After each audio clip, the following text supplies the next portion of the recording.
In transfer pricing, some specific factors or attributes are tested necessarily while processing the comparability analysis, enabling us to determine the level of comparability between controlled and uncontrolled transactions.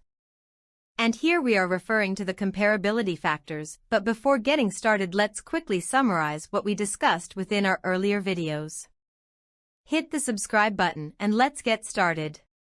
So within one of our previous videos, we highlighted that the basis of the transfer pricing is the arm's length principle, which means that the price agreed between two related parties should be similar to the price agreed between two unrelated parties in a comparable circumstances.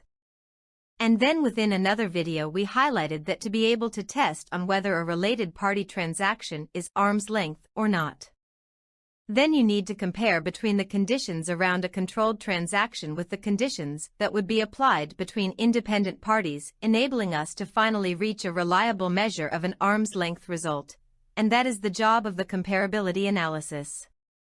And today, as we were saying at the beginning of our video, that while processing the comparability analysis, some specific factors or attributes are tested, necessarily enabling us to determine the level of comparability between controlled and uncontrolled transactions.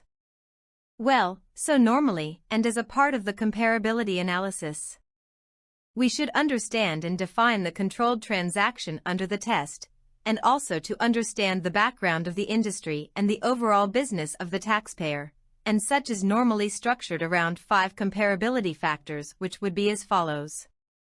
First factor would be functional analysis, which is the transaction background, including the functions performed, and the level of risks associated, and the nature of assets employed or used.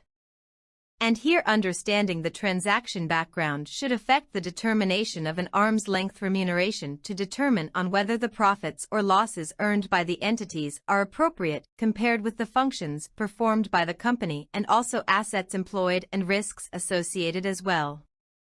The second factor would be the economic circumstances, which focuses on the industry analysis and the economic circumstances that may be relevant for determining market comparability, as the markets can be different for several reasons, and that's why it is not possible to standardize all the market conditions that would impact transfer pricing analysis. For instance, the market trends in the country of uncontrolled transaction and the one in the country of the potential comparables could be significantly different and accordingly would impact transfer pricing results. Well, the next factor would be the characteristics of the property or service. For the property, it would be either tangible or intangible.